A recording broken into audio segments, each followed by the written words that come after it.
and thank you everybody for attending. A very important topic today, and of course, this is something that I'm sure that every carrier, and obviously on our compliance side, on the MGA side, a big part of what our discussions are these days is within the fair treatment of customers. So very, very happy to have Anna and Megan here today. Obviously, Anna's going to be doing a bulk of the presentation, and we're happy to have Megan here to answer any of the other technical questions that you may have on hand. So, Anna, welcome. Here you are. Yes, thanks, Dave, and thanks for everyone who logged in last week. I was surviving the great flood of 24, so thanks for your patience with me. Right, real excellent. Thanks so much, Dave. Thanks for the great intro. Once again, my name is Anna Tsepelis. I'm a life wholesaler here at RBC Insurance. I have the great privilege of working with IDC advisors in the GTA as well as Southwest Ontario. So I may be familiar with some of you attending today, or coast to coast, you may be familiar with some of my colleagues. Really appreciate the opportunity to present today. So today we're going to talk about the FTC, so the fair treatment of customers. We're going to take a look at what the guidelines encompass and how that plays into your role as trusted advisors who care about setting and maintaining business policies and practices that are effective in ensuring the fair treatment of customers. And I know in the beginning, this might sound like it might be, overly like to the book and just compliance, but really what I want to share today is the spirit of the FTC guidelines is very much in line with how you as an advisor already conduct your business, how you would like to continue conducting your business, and how you feel towards your clients and putting them first. So it's not just about, throwing the book at you about the guidelines, it's about discussing the spirit behind the guidelines, and you'll see that it's rather congruent with how you already feel about your clients and how you give them advice. So we'll move over to the next slide. And we have a few things to cover on the agenda today. Pardon me, folks, here we go, perfect. So we're going to review the FTC guidelines, the role you play as the advisor, the giving of advice. Of course, we're going to look at client documentation, which I know is everybody's favorite, right? We'll cover disclosure to policyholders, which has really had a broader spotlight shone on it in recent years. We're also going to look at promoting product complaint handling, which could get a little spicy, but there are guidelines in place of how we would handle it if we were ever in that situation, and protection of personal information. So also at the end of this session, we'll have an opportunity to ask questions to Megan Pierce. She is joining us from the RBC Insurance head office. She is the Associate Director of Market Conduct and Insurance Compliance here at RBC.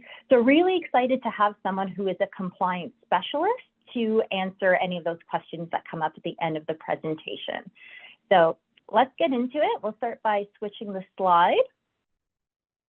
And fair warning to everyone listening today, there will be a little bit to unpack in my preamble here on the background of the FTC and who the main players are, but we're going to work through this together.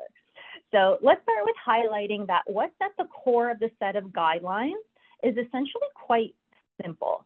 And it's what I mentioned before, it's what we all want to see from our respective businesses. So the business that you run as a trusted advisor, and from the industry at large as well. So the fair treatment of customers encompasses concepts such as ethical behavior, encompasses acting in good faith, and it also covers the prohibition of abusive practices. So when we look at these points on the screen about what's at the heart of the FTC guidelines, so giving clients clear, honest, and sufficient information, giving relevant advice, gearing our businesses towards putting clients' needs first always, and this includes their complaints and their disputes, protecting privacy. We could all agree that this line of action, like the spirit of all those actions, is paramount when it comes to how we conduct our business. And I think it's fair to say it's exactly what each one of us would like to see when we work with our own trusted professionals. So I'm saying, if the shoe's on the other foot and we're in a position where we're the consumer, we would want our professionals to put us on that pedestal, to think about us first, to give that appropriate, relevant advice. So we want to make sure that we're doing the same for our clients, and to ensure that we always act in this spirit. This is why we have the FTC. So in Canada, the conduct of business in insurance is the exclusive authority of the provinces and territories. Each jurisdiction does have its own regulatory approach for the conduct of business, and it's based on its own unique culture, traditions, and legal regimes.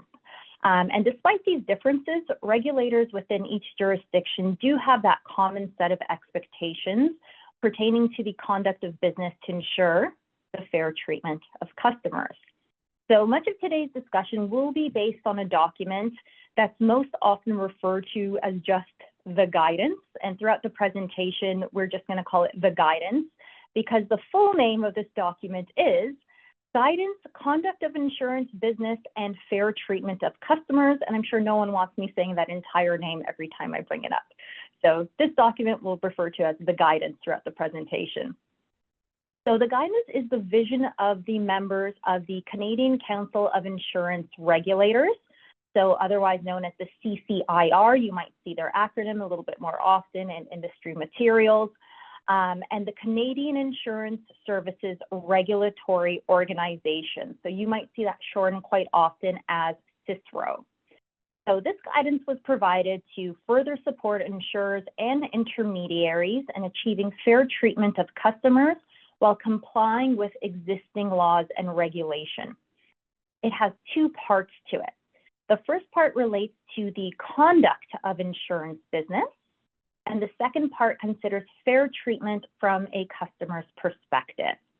So in our agenda, we discussed that we'd cover what role the advisor plays, which of course is very relevant to everyone participating today, but insurers and intermediaries should also be using these guidelines as kind of like this North Star. We all work together to ensure that we're doing what's right for the client.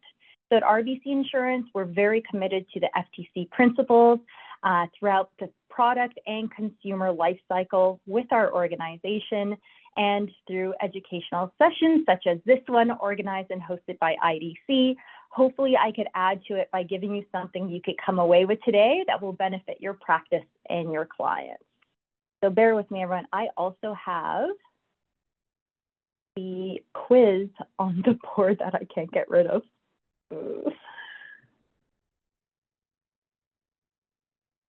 Here we go, perfect. And Jade, if we can kindly switch the screen, please. Switch the slide screen, I should say. Screen slide. Thank you.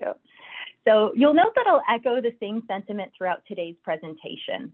And that line of thinking is always going to be putting the client's needs first. And although we're focusing on the compliance side of this today, it is a multi-way benefit when we act in this spirit. And what I mean by this is our client relationships really do deepen when we have that client at the forefront of everything that we do. So once again, just put ourselves in their shoes when it comes to being that consumer, working with a professional. We know when someone is listening to us. We know when they're truly listening. We see it in how they treat us, we see it in their recommendations, and we really see it if we have a complaint. So those who do put us first continue to get our business, and we would all say we gladly refer them out to our friends and our loved ones. Same applies to us here when it comes to really putting our clients first and showing that with our actions and with our recommendation and with the advice that we give. But back to compliance. Putting clients' needs first isn't just about the warm and fuzzies behind it all. We do have set in stone principles and guidelines to follow when it comes to that. So since the launch of the guidelines, provincial regulating bodies have also issued expectations for licensees, for example. Ontario, Alberta, Quebec all have very defined expectations. So for example, in 2018, Fisco, as it was known at that time, released their FTC guidelines and set it out in 8 categories of expectations. So they are clearly defined. For brevity, I'm just going to choose 3 of them to reference right now. And you can see how it's not just behaviors but actual action steps that should and must be taken. So for example, all licensees must disclose and manage any potential or actual conflicts of interest. This requires disclosure and documenting that disclosure, showing that we disclose it. Another is that licensees protect the private information of financial service consumers, and we must inform them if there has been any sort of privacy breach. So that requires having a system in place and ways to mitigate that risk as well. And also that contingency plan, lest the worst should happen, how you act next. And to help segue us into the next slide, that licensees recommend products that are suitable, taking into account the consumer's disclosed personal circumstances and unique financial conditions. So let's talk about those recommendations further. And if we can change the slide. Thank you. So let's start with the basics. What is advice? When we're given the definition of advice, it's guidance or recommendation offered with regard to prudent future action. So the advice you provide to your client has an impact on them and their family's future, or the future of their business, and with many, both. As licensed advisors, there's also a host of different areas we could provide advice on. Of course, there's life insurance, there's living benefits like CI and DI insurance, wealth products, group insurance. Some of us here on the call might be CFPs who put together financial plans. Others might be a TP, a trust and estate practitioner. There's so many areas of advice that we could specialize in. So with all these areas of expertise we could offer, how do you ensure that you're providing the right advice for each client? This is where the FTC guidelines are here to help us with that. So we could switch to the next slide over. Thank you.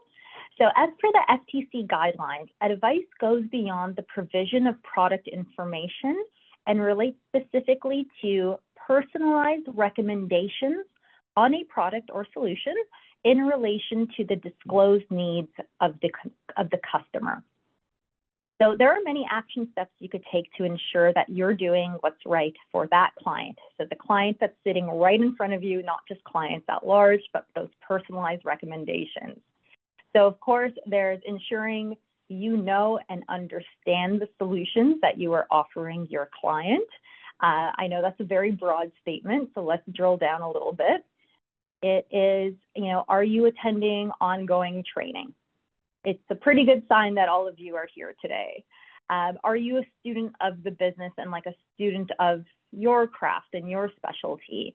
Things change all the time, whether it's internal when it comes to the different solutions that carriers offer or changes to their contracts or their features, to things like changes to capital gains exemptions that we all saw post June 25th.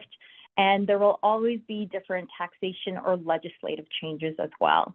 This is all so pertinent to us in the advice space, especially when it comes to financial services. Next, are we getting good use of our advisor guides and sample contracts? Personally, I like to keep the PDF documents handy and use that search function pretty much daily whenever we're referring to specific products.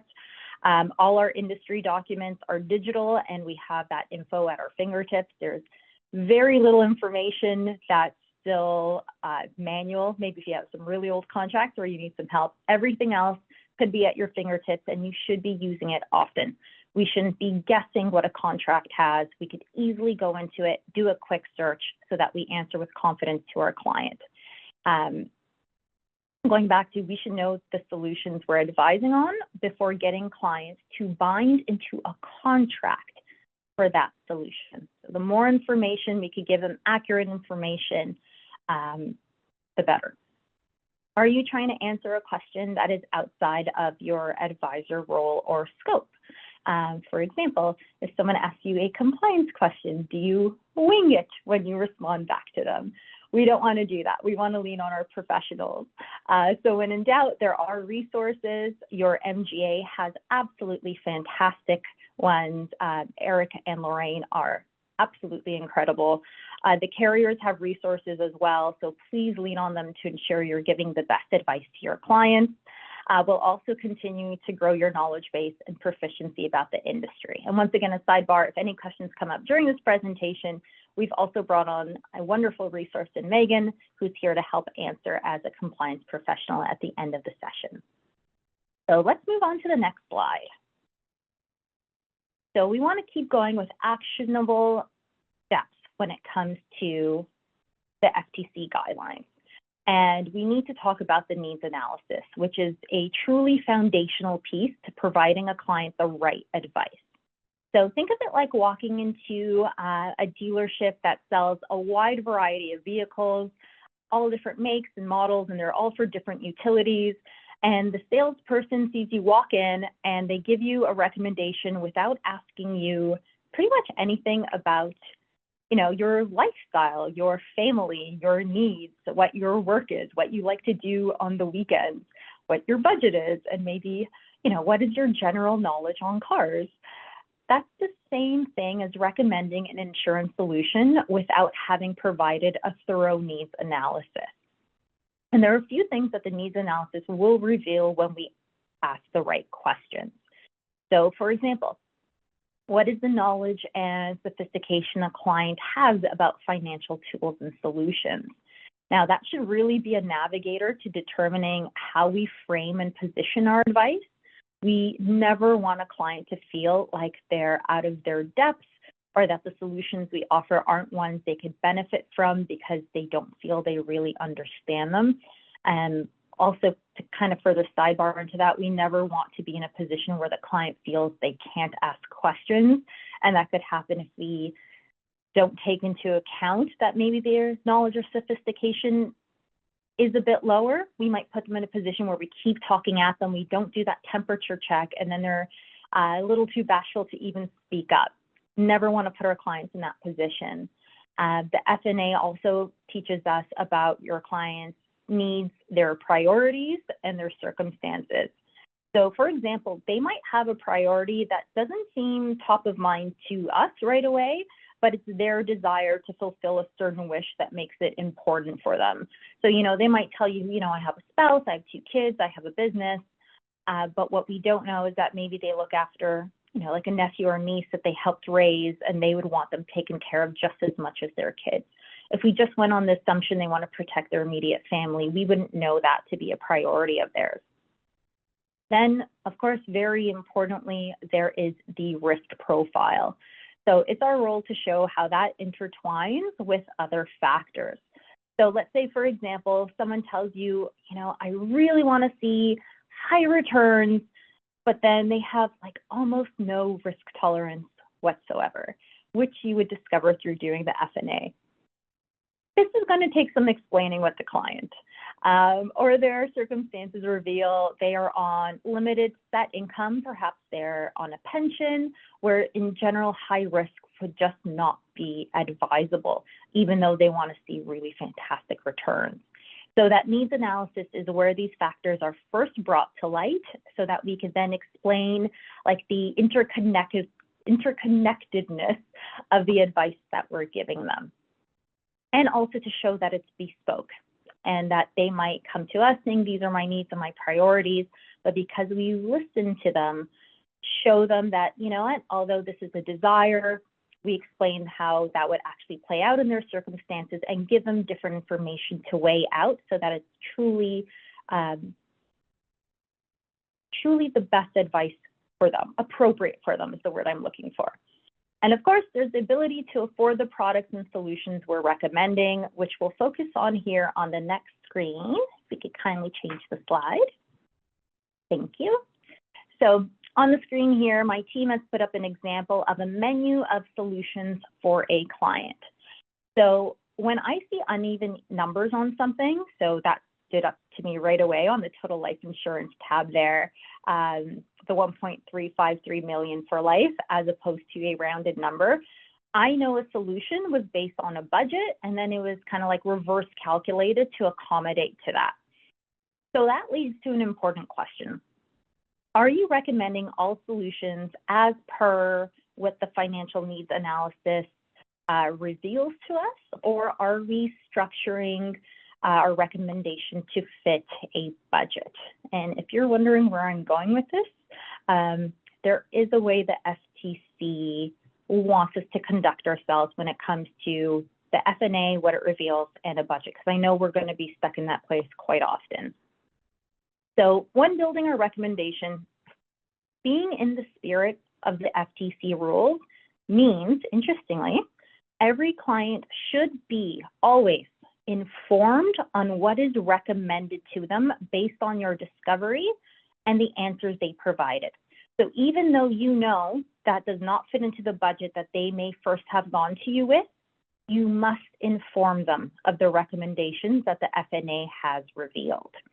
So your first recommendation should reflect what your needs analysis says.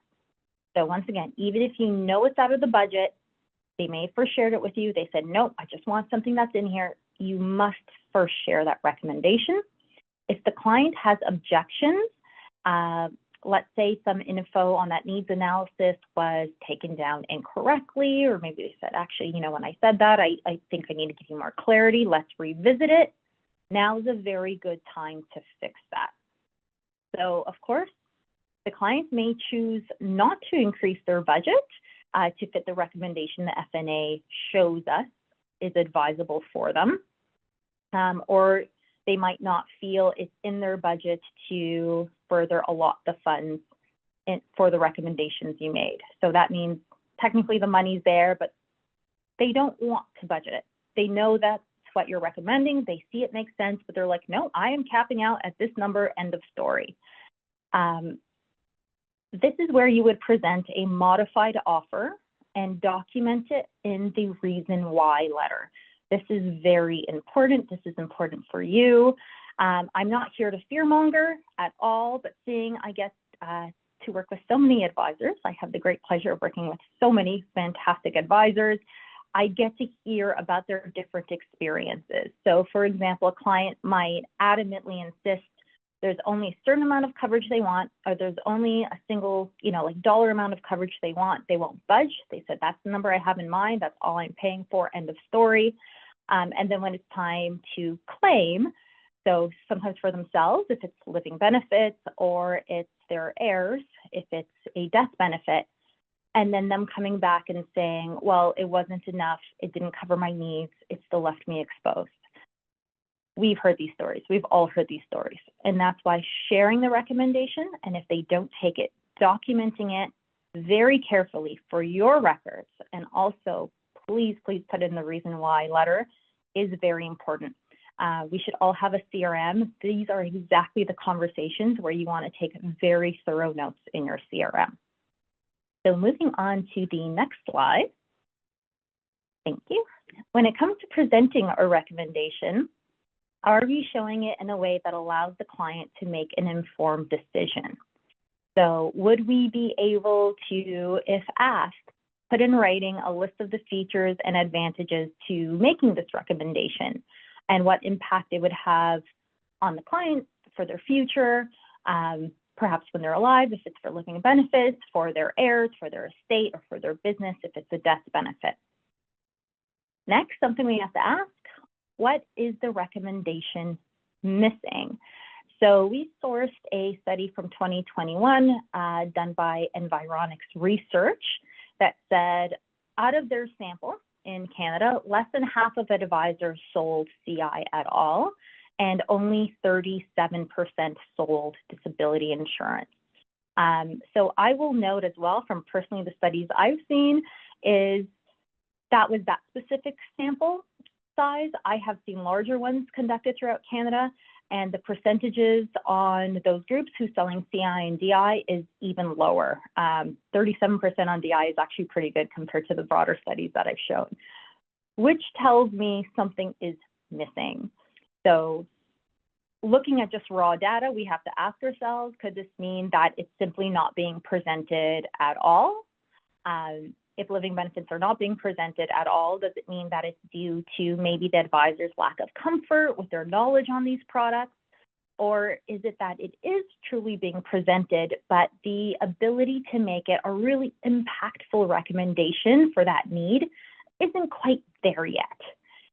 This is where we should work together and where you could ask for help and where there are resources. So with the example of living benefits, I personally am on the life side here at RBC Insurance, but my colleagues on the living benefits side are truly some of the very best in the business. Caitlin Bowie in the GTA, Jamie Kendrick in Southwest Ontario. They are phenomenal resources and happy to help. And I know our living benefits specialists across Canada are also absolutely fantastic. You also have excellent resources at IDC with your BDM team. Our host himself, Dave Pike, he is a legend of DI insurance. So you know you could get the support you need to give those effective recommendations for areas you feel are more complex, for example, like disability insurance. So a current lack of comfort shouldn't permanently preclude you from recommending what's best for your client, as you have truly top-tier resources to get you there. So we'll switch to the next slide, please. Thank you. So when presenting your customized solution, tie it in with your client's needs so that they understand not only why you are making this recommendation, but also what they are not covering if they choose not to go with your recommendation. So we need to make it relevant and we need to make it topical to them specifically. So when it comes to features, keep in mind that it's important to explain these to them using client-friendly terms, very insurance-centric terms or lingo. And I know I'm probably guilty of this during this presentation by just saying CI or DI, for example. We need to be more conscious of that when we're speaking to our client. If we use acronyms such as COLA or ADO or PUAs, this might be confusing for them, and that's when they start thinking, you know what, this is out of my depth, and they might not speak up because they didn't grasp what you said. A client will not buy something they do not understand. A client will not think something is appropriate for them and that will benefit them and their families if they do not understand it. So it's up to us to make it clear and cater our communication style to them as well. When speaking about benefits to your recommendations, you want to link them specifically back to your discovery sessions and your knowledge of the client and show them that you've put together this plan just for them and how it directly relates to their needs, their wants, and their circumstances. So it's never a one-size-fits-all approach. We never want our clients to feel, because we're not doing it, we're not just creating like a set menu where your client feels, you know, I can pick option A, option B, or option C. Even if we're not presenting that to them, we don't want in our presentation to say, oh, this client fits in, you know, this choice that I usually do with them. Everything we recommend must be tailored to the client that's sitting in front of us when it comes to that individual coverage. You could kindly go to the next slide. Thank you. So thanks for learning more about the FTC guidelines and the spirit of the FTC guidelines. I have learned rather recently as well about the BAF statement, and because we're not using acronyms, it stands for Benefits, Advantages, and Features. This statement is something we can create to help in scenarios where a client doesn't want to take the recommendation that we've made for them. So I feel creating this statement can actually help even save a sale or a recommendation for the advisor. And I'll explain what I mean. So of course, we don't want to be seen as pushy or us not respecting a client's wishes, and that's definitely not what I'm advocating for here. But we want to keep the client very informed. And if we can simply and effectively show them the why behind the recommendation, and also, very importantly, paint a very clear picture of the impact of not having the solution and not implementing it, it may land differently with them when we present it that way. So sales psychology tells us some people love to buy because of the benefits they'll get from something. But there's another set of people that are more moved by potential loss or the fear of potential loss, wanting to mitigate the risk of loss. I personally am one of those people. And they may not have seen it that way before we frame it for them. Like we might say, hey, you need this and this and this. And they might say, well, I don't need, let's say, the CI or DI. It's up to us to paint the picture of what would happen if they don't have the CI or DI, what it could look like, what that exposure looks like, what that risk looks like. And once again, not in the spirit of fear mongering, but the spirit of keeping them extremely informed, painting that picture of what it would be like not to have those solutions. So that reframing could help the client make a positive decision for their financial future and ideally help move them into action as well. So if we switch the slide there, thank you. So providing client-friendly documentation is key to being an adherent to the guidelines. So you'll find the client-facing sales material, I would say for most carriers, they do a pretty good job of it, of keeping it jargon-free, and it's meant to have clients understand their products comfortably. So I could vouch personally that at RBC Insurance, our marketing team really does consider this when creating these pieces. And you do see a difference in the kind of language and examples used for client-facing pieces versus those for licensed advisors. Like for example, if you go into our sales resource center, you'll see materials for clients, materials for advisors. And the reason they're separate is, for advisors, we could go more deeply into concepts, whereas for clients, we have made it for someone who's not in the financial services industry, that, someone else could read it and say, I get this, and I get how it applies to me, and I could see how this would benefit me as well. Also in that RBC Sales Resource Center, you'll also find access to all our sample contracts that will help you answer any client's questions, but also to clarify any limitations or any exclusions in coverage. Keep in mind that a lot of the questions that might come up from our clients can and will happen post-sale. So for example, it's very common for a living benefits contract to have exclusions, almost par for the course. That's something you would want to be able to review together with your client, very important. Your MGA is also an incredible resource for other client-facing forms you may need and can help you with putting together, for example, a template library and advice on how to customize a lot of those documents, especially those when it comes to disclosure and engagement. So if you need any advice on, how to prepare that disclosure document, how to craft a reason why letter, IDC has some fantastic resources there for you. So if we can switch the slide, please. Thank you. So going back to one of those acronyms we talked about before, the CCIR, which is the Canadian Council of Insurance Regulators. They expect that the disclosure processes established by insurers allow policyholders to determine whether the product continues to suit their needs and expectations, and as the case may be, when appropriate, remind them in a timely manner of the options that can be exercised from time to time. So many of our products and solutions do have built-in in-force options. It is up to us as the insurer as well to help show your clients when those come up. Their needs continue to evolve and change. A lot of the ways that we could evolve and change with them are already built into these contracts. Some features are contractual, some aren't, and they're just features that we offer and saying, hey, this could really benefit you. We know it wasn't built into your contract, but we want to offer it to you. This is where we step forward and we show clients and our advisors where those are.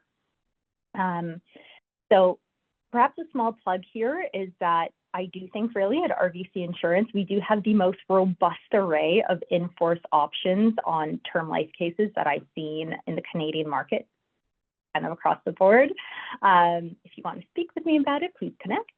However, not just on life, but our DI and our CI coverage, we also have some fantastic provisions that allow your clients to make changes as their needs change as well.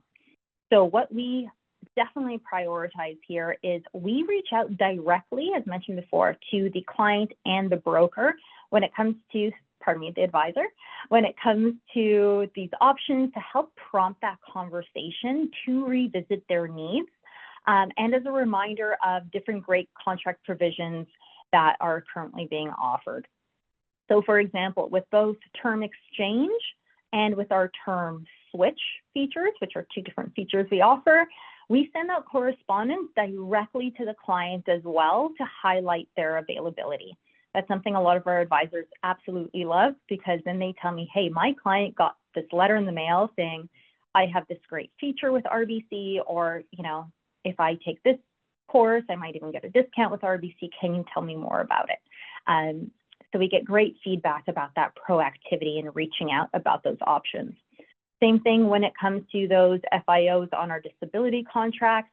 We're always happy to work with our advisors to go through that current in-force block as well to discuss which clients have options available to them. So we do send them out periodically when appropriate, directly to the client, directly to you as the advisor. But once again, if you ever want to go through your existing RBC book of business with your wholesalers, just to pre-spot what clients are there and to say, okay, that one has a term switch coming up, that one has a term exchange coming up, this one would be great for partial conversion and carryover. I really recommend doing that proactive activity and happy to do it with you. So we'll switch over to the next slide. Thank you. So for those creating their own ads or perhaps creating overall marketing campaigns, you can see from the points on the screen that there is a strong emphasis on clear communication that's geared to be, and this is something we keep hearing, client-friendly and understandable. So it must be accurate and it cannot be misleading in any way. So when using carrier material, please know the resources we'd provide would be in line with these principles. This applies to us, but of course all carriers in Canada, we would all adhere to these guidelines.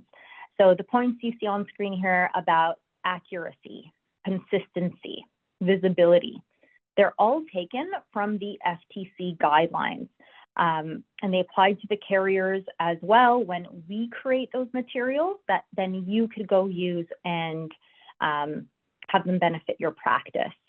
So let's note that as much as we want to be, use the word creative, when it comes to our marketing and in our own day-to-day lives, we see a lot of evidence of very interestingly styled marketing where, you know, there's something flashy that gets someone's attention and then all the important parts are kind of in the fine print at the bottom with the asterisks hidden below.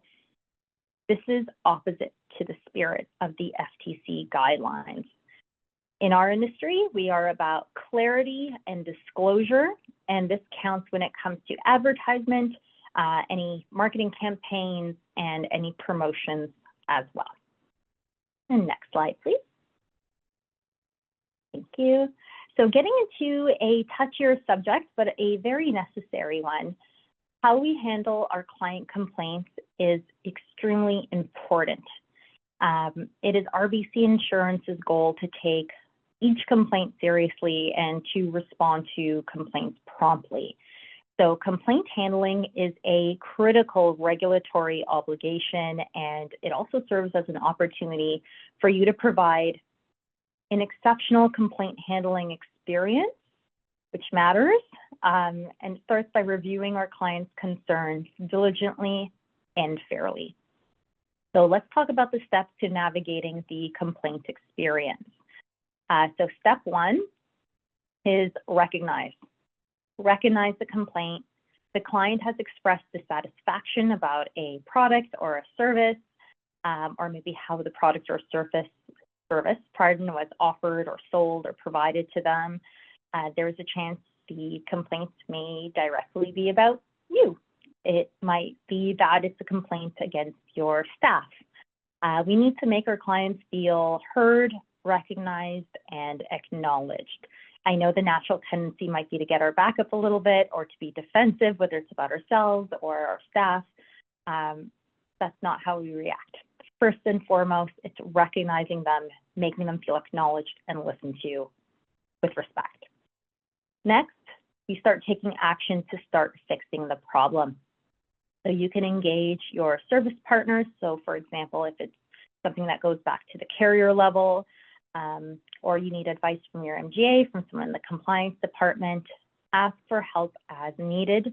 Each situation may be different, as one complaint could be about maybe a recommendation choice that was made. Another complaint might be about lack of communication from your staff. It could be quite different. So that next action step very much varies depending on the nature of the complaint. And then we have confirmation. Confirm with the client that the course of action you will take will get us on the path of rectifying their issue. I would also sprinkle in here communication. If you're able to give guidelines on timing as well, saying, this is what I'm doing next, I expect it to take this amount of time or this window of time, and keep communication. For example, if you know that you might not get an answer back or something being sorted out with your compliance team, it could take up to 2 weeks.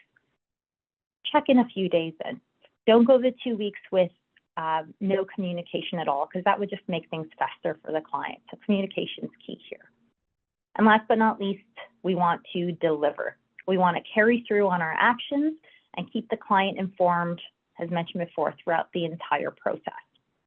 So there are different complaint escalation levels. So for example, using RBC as the example, if the complaint is about a RBC insurance product or experience, our client services team would be our first point of escalation. So that's our first action step. Then from there, they may refer it to the customer care office or the CCO, which way we might refer to it more often, which is our dedicated complaints handling team. And then furthermore, because we have it all set out about what would happen next if it continues to progress, it could be further appealed to the RBC Client Complaints Appeal Office. So know your carrier partners also have those escalation processes in place. So there is a structure to getting complaints from the initial complaint and acknowledgement towards a resolution. And I could safely vouch that all our carrier peers have this process as well. And internally as advisors, we also need to create one. So moving on to the next slide. So protecting personal information. A lot can be done when it comes to keeping information safe. Your IDC compliance team also has advice on excellent resources from how to best use secure email. I know they have also made great recommendations to advisors on different specialty secure laptop services. However, there are also very practical day-to-day tips to keep in mind that you could start implementing right away, even after we have all those gadgets and services in place. A lot of it will be common sense. So for example, if you are meeting a client virtually, you should be closing all windows or applications that show another client's information. Zoom or other virtual platforms might be precarious. Some of us have butterfingers. You could hit a wrong button, which might pull up the wrong window that you never intended to show. So keeping all windows and applications closed except for that current client's files is very important. So along with any applications you'll need, set everything to a session that's just for them, only their information is accessible. Also, if you're running an illustration, I know we all like to put up those multiple tabs. I'm guilty as charged of that, just for efficiency. But if you're walking your client through it, or if there's anything that you want to show them specifically, don't have that previous scenario set up with someone else's name and information on it. Pardon me, one moment. If you're meeting the client in person, you should not have printed documents visible that belong to another client or any screens on your laptop that are either related to another client or have something to do with the situation that's not directly relevant to them. Same goes with any time you have to get up from the table. Laptop should be shut and password protected. Any paper files must come with you and not left behind. When it comes to those paper files, this includes leaving material in your car unattended as well, which is something not everyone always thinks about. If you're in the Greater Toronto area, car theft has become absolutely outrageous. don't leave files behind unnecessarily. Always make sure any paper-based file is kept away in a very secure location. Bring them back home with you, put them back in that locked filing system. Don't just leave them in the car because you're going to need them tomorrow morning, because car theft's a really big thing right now. Also, disclosing information on an insured only to the insured. You should not be disclosing information to a spouse. I know this one could be very awkward, and sometimes even offense could be taken, or we're afraid to offend anybody. But here's where we could kind of turn that around and show that the diligence that you have when it comes to privacy applies to how you conduct your overall business. So this should inspire confidence. So sharing with the client, like, you know, these are the reasons I can't share this information with you. Please know that applies across the board, you know, to all of my clients, to how I handle all your information. Absolutely every client, I treat their privacy very, very seriously. So we could always turn that around to show how it's actually a really good thing. Let's switch over to the next slide. So all the steps, put them together from the carrier to the MGA or national account partner to our advisors. We are all working towards the same goal of putting the client first. And I'm naming everyone, whether it be the carrier or an intermediary like an MGA, advisors, just to show this applies to absolutely all of us. Nobody is outside of these rules. So resources such as the FTC guidelines are here to help us navigate how we all conduct our business. And by us following the guidelines, it doesn't just make us compliant, which we must be, which we have to be, but truly it does enrich our business when we make putting that client first our North Star. So of course, it benefits us that we don't get in any hot water when it comes to compliance, but you'll see the effect it has when it comes to the relationships that we could build. Because once again, I always say, switch seats here, put the shoe on the other foot. You know when someone truly cares about you. You know when they put all that advice and their education and their knowledge and their resources, not to give you a cookie cutter solution, but something that shows that it's meant for you and your family and for your business. So we want to make sure every single client that we work with can confidently say that we do the same thing back. And as mentioned before, it's not just like a warm and fuzzy. There are actionable steps we could take that the FTC makes very clear for us in the guidelines to make sure that we always do this, and to make sure that all your partners in the industry, whether it's carrier friends or MGA, we're all acting in that same spirit.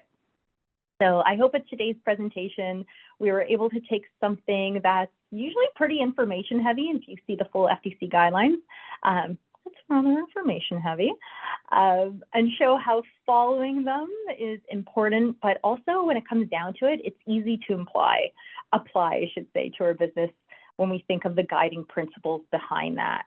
And with that, I will bring in our compliance specialist, Megan, if anyone has any specific compliance questions. So whether it be about, you know, like advertising, or if it's about safety of information, how to keep files safe, we have an expert with us, so we highly encourage any questions. I'll just sort of make a couple comments just from some of the takeaways that I sort of have from today's session. And one of them is, of course, I found out today that I'm a legend. So thank you for that. And I'll be sure to share this recorded session with my kids. So maybe that might help me later. But, you know, one of the things that, all jokes aside, you know, one of the big takeaways for me is that, you know, there's FTC, there's a process to this. And, you know, it is, you know, it has become so important, such a big part of what we present or the discussions that we're having with our advisors here internally. And these things are not here to be an annoyance or be within your way. These processes have been put in place strictly for the full purpose to, you know, to protect the client, of course, but also to protect us as advisors, right? To make sure that, we're following, I guess, what the industry has sort of coined as the approach. And for any of you who have not gone into our IDC Win platform, I would encourage you to click on the compliance tab because we have placed all of the necessary forms, all of the necessary procedures that are there for you to follow those guidelines, which is everything that we spoke about today. So I don't see any other sort of questions, but I think you covered everything here. And again, if anybody has any questions about anything that they heard today, please feel free to reach out to any one of us here at IDC Worldsource in terms of your BDEs, because we would love to sit down and share with you all of the things here today. And again, with your RBC wholesalers, Anna, we mentioned Jamie Kendrick and a few of the others that are out there, like Caitlin Bowie and here in Ontario. So, but again, what a way to sort of kick this conversation off. And I think you've been able to capture everything perfectly. So, yeah, without further ado, again, I'd like to just thank everybody for attending today. We still have 82 people on here, so that's great. The rain is continuing to amp itself up here, so I was a little bit concerned that my power might go out today, which would have been hilarious, right? But thank goodness it didn't. But thank you for everybody for attending, and again, look forward to connecting with you guys, and have yourselves great days.